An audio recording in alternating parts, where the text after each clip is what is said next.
हाय, मैं प्रशांत आप सभी का अपने YouTube channel equity to community में स्वागत करता हूं। तो जिस आईपीओ का इंतजार हम लोग पिछले एक साल से कर रहे थे, फाइनली वो आईपीओ आने जा रहा और वो आईपीओ आपको 4 मई को ओपन होने जा रहा। और ये आईपीओ है आपका एलआईसी का आईपीओ। पहले ये आईपीओ मार्च के मंथ में आने जा रहा था और आईपीओ का साइज होने वाला था 60,000 करोड़, लेकिन उस टाइम पे रसिया यूक्रेन के बीच में जो कॉन्फ्लिक्ट था उसके कारण से इसको पोस्टपोन करना पड़ा। अभी आईपीओ 4 मई को ओपन होने जा रहा और 9 मई को क्लोज हो जाएगा। अब यहाँ पे एक और चेंजेस किया गया, जो आईपीओ का साइज पहले 60,000 करोड़ का रहने वाला था उसको घटा के 21,000 करोड़ कर दिया गया है। तो अब ये आईपीओ हमें ज़्यादा अट्रैक्टिव लग रहा और वैल्यूएशंस भी इसका काफ़ी ठीक ठाक रखा गया। तो इस वीडियो में हम एलआईसी आईपीओ के ओवरव्यू को देखेंगे, इसके पॉजिटिव्स निगेटिव्स के ऊपर बात करेंगे, इसके फाइनेंशियल्स के ऊपर बात करेंगे, इसके वैल्यूएशंस के ऊपर बात करेंगे, इसके पीयर्स से हम इसका कंपैरिजन करेंगे और हम देखेंगे कि हमें यहाँ से लिस्टिंग गेन्स मिल रहा है नहीं मिल रहा, या ये आईपीओ लॉन्ग टर्म के लिए सुटेबल है या नहीं है। हम जो आईपीओ का एनालिसिस करते हैं क्यों करते हैं, सिर्फ हमें दो चीज़ पता करना रहता है। सबसे पहला कि ये आईपीओ हमें लिस्टिंग गेन्स देगा या नहीं देगा, यानी लिस्टिंग डे के दिन ये हमें प्रॉफिट बना के देगा या नहीं देगा।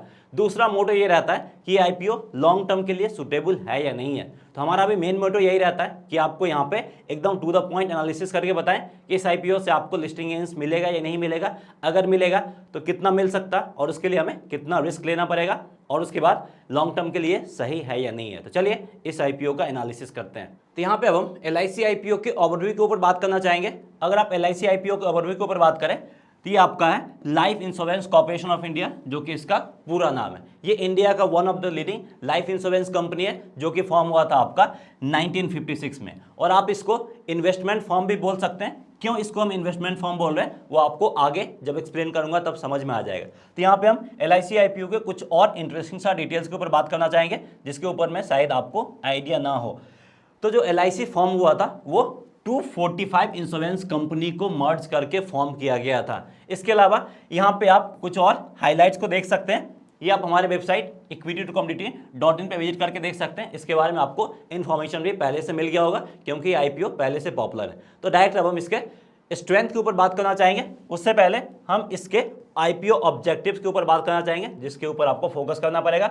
लेकिन इस आईपीओ में आईपीओ ऑब्जेक्टिव काफ़ी क्लियर है। गवर्नमेंट अपना 3.5% स्टेक बेच रही है, जिससे गवर्नमेंट को कितना मिलेगा, 21,000 करोड़ मिलेगा। पहले गवर्नमेंट यहाँ से लगभग 65,000 करोड़ लेने के बारे में सोच रहा था, लेकिन अब वो कम करके अपना सिर्फ 3.5% स्टेक बेच रहा है। उसके बदले गवर्नमेंट को यहाँ पे 21,000 करोड़ का रुपया मिलने वाला, बाकी और कोई इसके पीछे आईपीओ ऑब्जेक्टिव नहीं है। तो अब हम इसके पॉजिटिव्स के ऊपर बात करना चाहेंगे, जो कि बहुत इंपॉर्टेंट है और इसके ऊपर आपको ध्यान देना पड़ेगा। तो अगर हम एलआईसी आईपीओ के AUM यानी एसेट्स अंडर मैनेजमेंट की बात करें तो इसका 2020 में यानी FY20 में था 16.8 ट्रिलियन, जो कि आपका FY21 में इंक्रीज होके हो गया है 36.7 ट्रिलियन। तो देख सकते हैं लास्ट एक फाइनेंशियल में कितना ज़बरदस्त इंक्रीजमेंट देखने को मिला है इसके AUM में।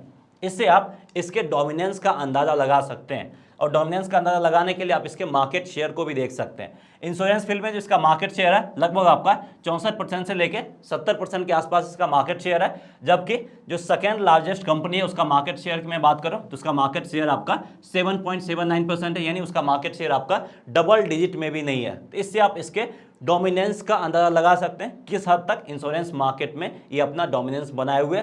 इसका जो कंपटीटर है दूर दूर तक इसके क्लोज भी नहीं है। वहीं अगर हम मार्केट शेयर की बात करें in terms of number of policies और नंबर ऑफ स्कीम, जो कि FY21 में बेचा गया, इशू किया गया एलआईसी की तरफ से, तो उसमें भी इसका जो मार्केट शेयर है वो आपका 74.6% के करीब मार्केट शेयर है। तो हर लिहाज से ये अपने कंपटीटर से बहुत आगे है, मीलों आगे है, इसमें आप बोल सकते हैं। तो यहाँ मैं आपको एक और फैक्ट बताना चाहूँगा जिससे आप थोड़ा सा सरप्राइज भी हो जाएंगे। अगर हम एलआईसी कितना एसेट मैनेज करता है उसके ऊपर बात करें तो ये आपका मैनेज करता है 39 लाख करोड़। जी हाँ, ये लार्ज अमाउंट है और इतना मैनेज करता है। अगर आप इस अमाउंट को म्यूचुअल फंड इंडस्ट्री से कंपेयर करें तो जितना म्यूचुअल फंड इंडस्ट्री कंबाइंड, सारा म्यूचुअल फंड इंडस्ट्री मिलके जितना एसेट्स मैनेज करता उससे कहीं ज़्यादा अकेले एलआईसी एसेट्स मैनेज करता है। तो इससे आप अंदाज़ा लगा सकते हैं कि एलआईसी का जो एसेट्स मैनेजमेंट है वो भी कितना ज़बरदस्त है। इसलिए मैंने आपको बोला कि इसको आप एज ए इन्वेस्टमेंट फर्म भी बोल सकते हैं। तो यहाँ पे मैं आपको एक और फैक्ट बताना चाहूँगा जिससे आप थोड़ा और सरप्राइज हो सकते हैं। इसका कंपटीटर जो भी है, चाहे वो SBI लाइफ इंश्योरेंस हो या HDFC लाइफ इंश्योरेंस हो या फिर ICICI लाइफ इंश्योरेंस हो, उस सब का जितना मार्केट शेयर है उससे कहीं ज़्यादा LIC को एनुअली डिविडेंड मिलता है जितना वो इन्वेस्टमेंट कर रखा है उस लिहाज से। तो इसका सिर्फ इंश्योरेंस सेक्टर पर डिपेंडेंस नहीं है, मल्टीपल सेक्टर है जहाँ पे इसका डिपेंडेंस है। उसके अलावा एक और चीज़ आप सुन के सरप्राइज हो जाएंगे, अगर आप टोटल स्टॉक मार्केट में जितना लिस्टेड स्टॉक उसके वैल्यूएशंस का अंदाज़ा लगाएं या उसको वैल्यूएशंस को फाइंड करें तो 4% जो कि है वो आपको LIC के पास मिल जाएगा। कहने का मतलब यह है कि जितना भी लिस्टेड कंपनीज है इंडिया में उन सब के मार्केट कैप को अगर आप जोड़ दें तो 4% आपको LIC के पास स्टेक मिल जाएगा, यानी 4% टोटल स्टॉक मार्केट जितना लिस्टेड कंपनी है 4% वैल्यूएशंस आपका LIC के पास है। तो उससे आप अंदाजा लगा सकते हैं कि इसका इन्वेस्टमेंट भी कितना ज़बरदस्त है।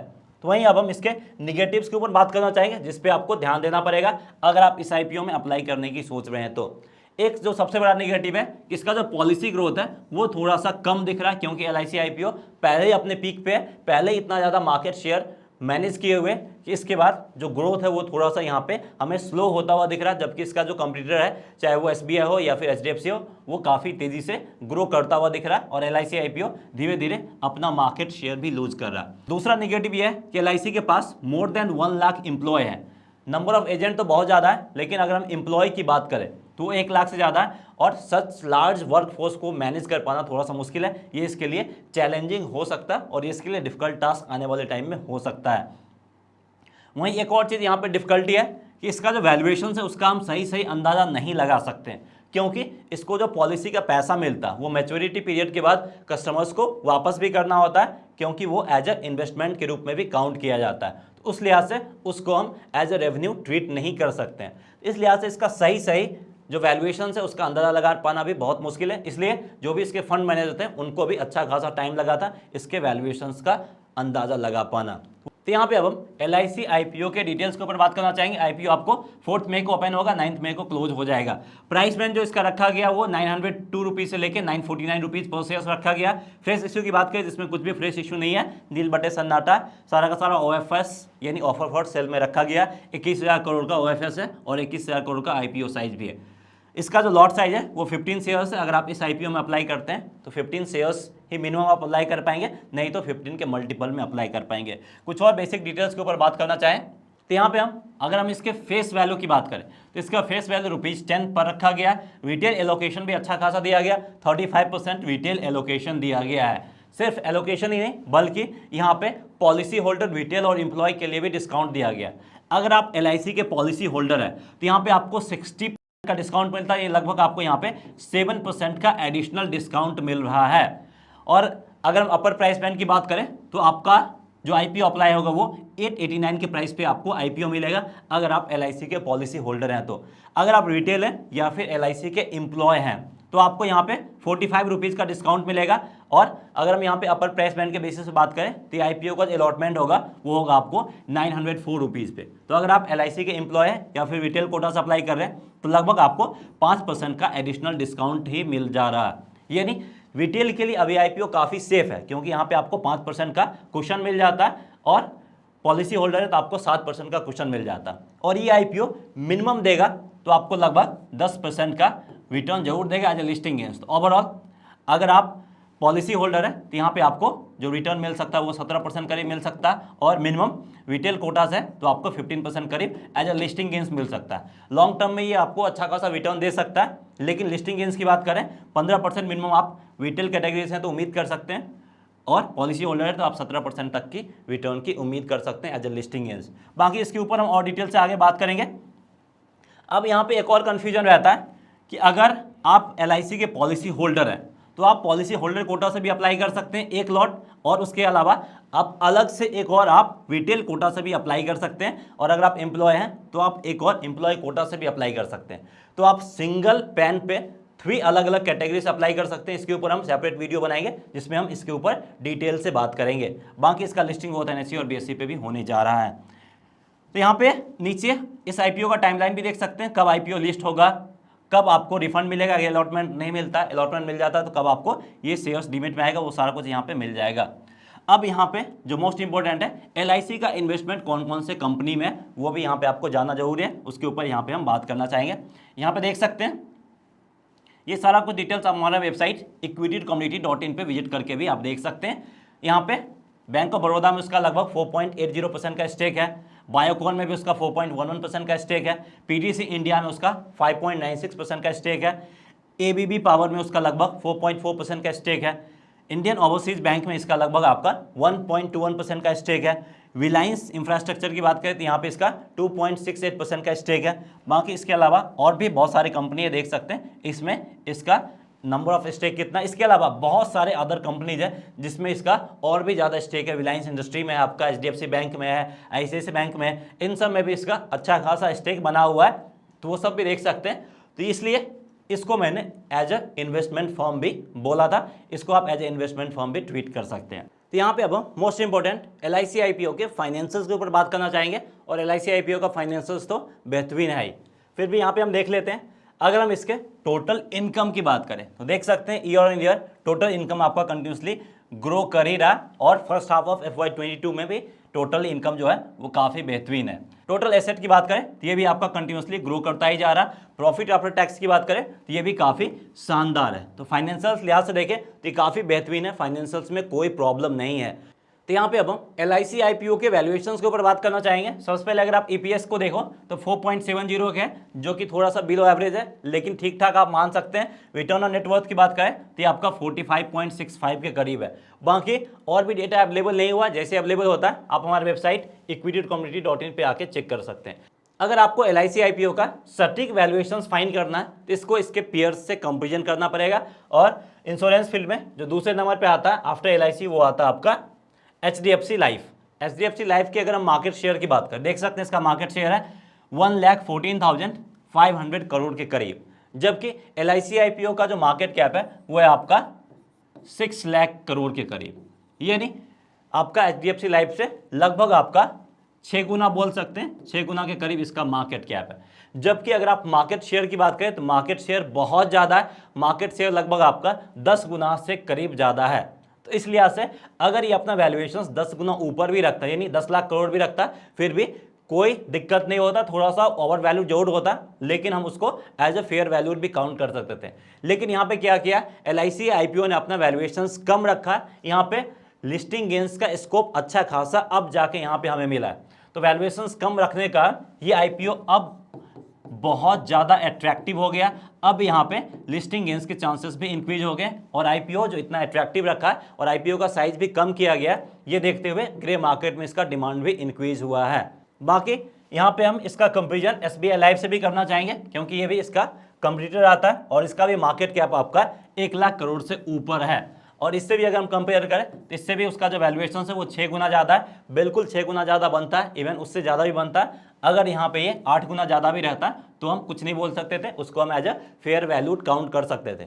लेकिन यहाँ पे वैल्यूएशन थोड़ा सा कम किया गया, थोड़ा सा स्कोप छोड़ा गया, जिसके कारण से मैंने आपको ऑलरेडी बताया कि जो फ्रेश डेटा आया जिसमें IPO का साइज भी कम किया गया और वैल्यूएशंस भी एक ठीक ठाक रखा गया, उस लिहाज से ग्रे मार्केट में भी अब डिमांड बढ़ा है।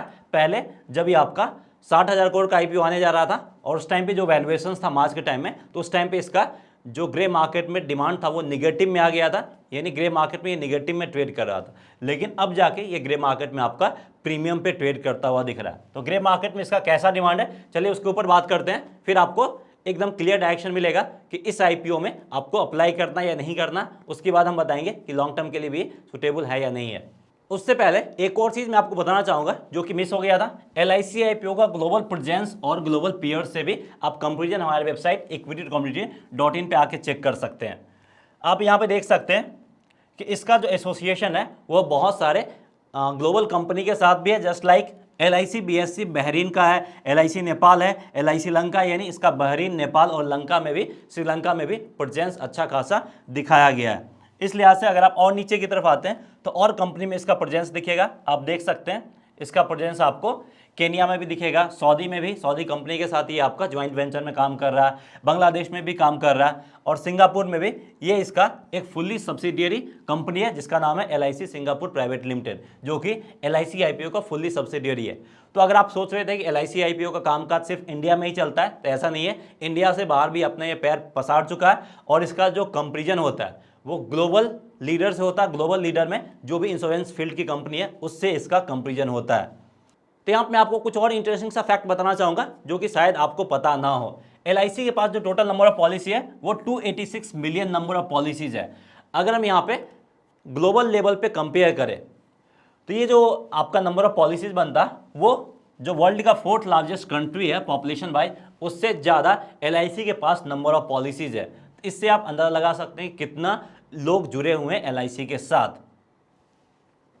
अगर हम यहाँ पे एक और चीज़ बात करना चाहेंगे कि LIC का जो कंपटीशन हो रहा है वो ग्लोबल पीयर्स के साथ कंपटीशन हो रहा है, और वहाँ पे भी अपना ये डोमिनेंस दिखाए हुए है। अगर हम यहाँ पे ROE की बात करें तो उस लिहाज से ग्लोबल कंपटीटर जो भी है उस सबसे ज़्यादा ROE आपका किसका है, LIC का है। यहाँ पे आप कंपटीशन देख सकते हैं, आपका पिंग AN इंश्योरेंस जो कि चाइना का है उसका ROE आपका है 19.5%, जबकि LIC का है 82%, बहुत ज़्यादा है। एबीवा PLC जो कि ब्रिटेन का, उसका ROE है 14.8% जस्ट।